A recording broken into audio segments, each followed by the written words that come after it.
उपचुनाव में भारतीय जनता पार्टी का इतना बुरा हाल आप लोग कभी नहीं देखे होंगे। इससे पता लगाया जा सकता है कि भारतीय जनता पार्टी का उल्टा गिनती चालू हो गया है। उल्टा गिनती इसलिए कि उपचुनाव में पूरी तरह से अपने एड़ी चोटी एक कर चुकी भारतीय जनता पार्टी उपचुनाव में किसी को जीत दर्ज नहीं करा पाई। अब कहूँ तो ये उपचुनाव जो विधानसभा का जो चुनाव था, इसमें करारी हार मिलने के बाद आपस में भारतीय जनता पार्टी के विधायक, सांसद और वहाँ के प्रदेश अध्यक्ष जो आपस में टकरा गए हैं। कैसे वो टकरा रहे हैं, अब इसी के अंदाज़ा लगा रहे हैं लोग कि अब भारतीय जनता पार्टी का उल्टा गिनती चालू हो गया। उधर से 4 राज्यों में भी फिर वापस विधानसभा के चुनाव है, जम्मू कश्मीर में, उत्तराखंड में, महाराष्ट्र में और हरियाणा में। अब इसको देख रहे हैं लोग कि कहीं यहाँ पर हमारी स्थिति इतना खराब न हो जाए कहीं। लेकिन मैं बता दूं कि उन 7 राज्यों में जहाँ पर भाजपा जीती हुई थी वहाँ भी हार गई। लेकिन जिस तरह से पूर्ण बहुमत से हर राज्य में सरकार बनाना और फिर जितना ही रफ्तार से गिर जाना, ये सोचने वाली बात है। क्या यह हजम होता है भारतीय जनता पार्टी के लोगों को कि आखिर क्यों इतना विकास के नाम पर ढिढोरा पीट रहे भारतीय जनता पार्टी उपचुनाव में इतना बुरी तरीके से क्यों हार गई। मैं उन 7 राज्यों की बात करूंगा। 7 राज्यों में हुए 13 सीट पर जो विधानसभा का जो उपचुनाव हुआ, उसमें भारतीय जनता पार्टी को करारी हार मिल गया। उस 7 राज्यों में जब 13 सीटें हुई, उस 13 सीट में से महज 2 सीट हासिल कर पाई है, वो भी कहूँ तो बहुत बलजोरी वहाँ पर जीत हासिल हुई है। लेकिन कैसे 7 राज्य में चुनाव हो रहे हैं, कैसे कहाँ हारे हैं, वो बताने की मैं कोशिश करूंगा और स्क्रीन पर आपको लगा रहा हूं, वो भी आप लोग देख लीजिएगा।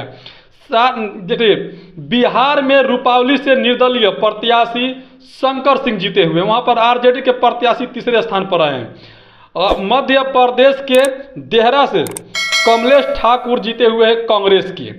वहीं पर हिमाचल प्रदेश से हमीरपुर यानी आशीष शर्मा जीते हुए हैं बीजेपी के, जो हमीरपुर सीट आ रहा हूँ, बहुत मुश्किल से जीते हुए हैं।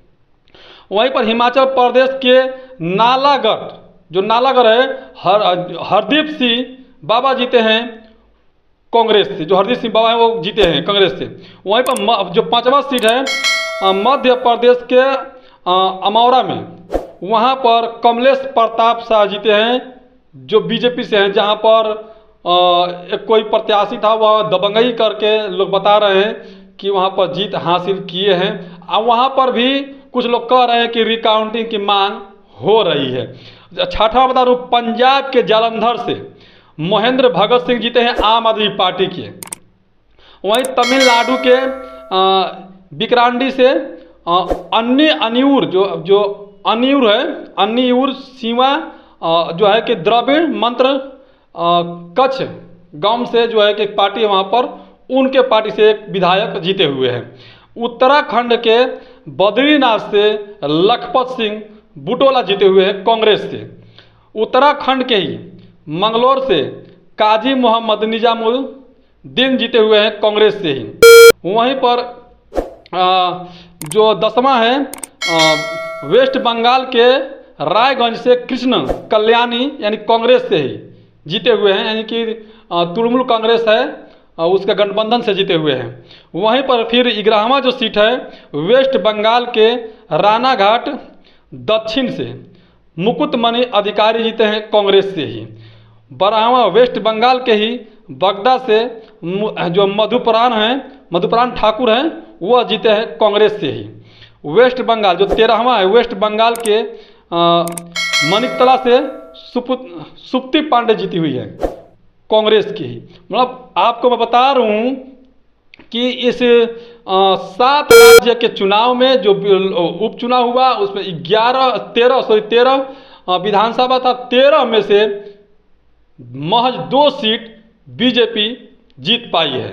वो भी एक जगह पर अभी रिकाउंटिंग की मांग चल रही है, क्योंकि वहाँ पर कांग्रेस आगे चल रही थी और ईवीएम खराब होने के बाद वहाँ पर बीजेपी आगे निकल गई। वहाँ पर रिकाउंटिंग की मांग को लेकर के वहाँ लोग धरना प्रदर्शन भी कर रहे हैं। लेकिन सोचिए, ये जितना 11 सीट है और 11 सीट पे कांग्रेस जीती है, यानी इंडिया गठबंधन से कांग्रेस जीती है और 2 सीट पर बीजेपी जीती है।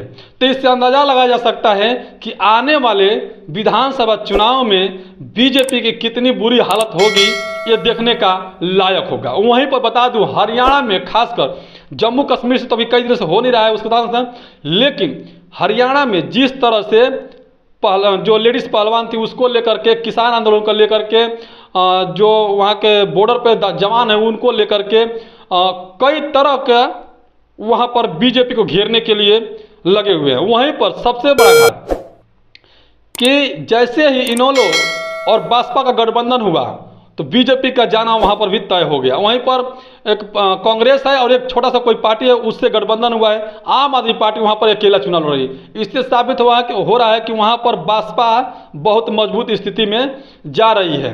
लेकिन उत्तराखंड में जो मैं बताया, उत्तराखंड का भी सीट कांग्रेस जीत चुकी है। पहले बीएसपी का था वो, अब जो है कि कांग्रेस के खाते में गया है।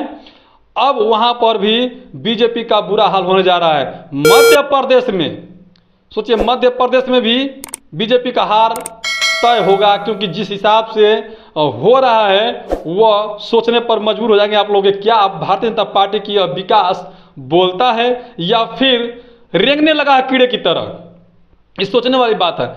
अब ये जो कि लोग कमेंट कर रहे हैं कि बीजेपी का कमल वही खिलता है जहां कचरा होता है। अब कचरा को जो साफ करने के लिए जो वहाँ का विपक्ष है, चाहे बीएसपी हो, चाहे सपा हो, चाहे कांग्रेस हो, तमाम जहाँ जहाँ पे अपनी लोकल पार्टियाँ हैं या राष्ट्रीय पार्टियाँ हैं, वो पूरी तरह से सफाई करने में लग गए हैं। अब इसका कहना यह है कि अब कमल का फूल जितने भी विधानसभा चुनाव होगा इसमें जीतने वाले नहीं हैं।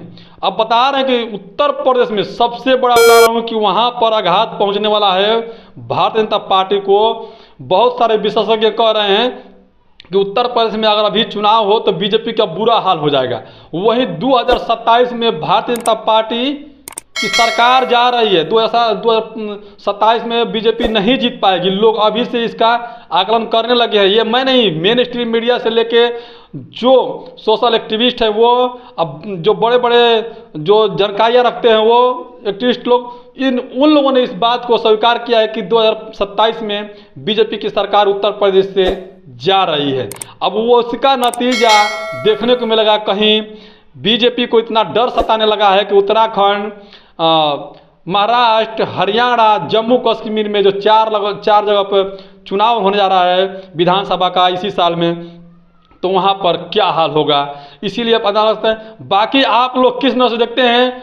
जो 7 राज्य के 13 विधानसभा में से 11 इंडिया गठबंधन जीती है और इंडिया गठबंधन की बल्ले बल्ले हो गई है। वहीं पर महज 2 सीट बीजेपी जीती है और वहाँ जीत की जो है कि जीतने के बाद भी भारतीय जनता पार्टी की बुरी हालत हो चुका है। बाकी आप लोग किस नजर से देखते हैं, कमेंट कर जरूर बताइएगा।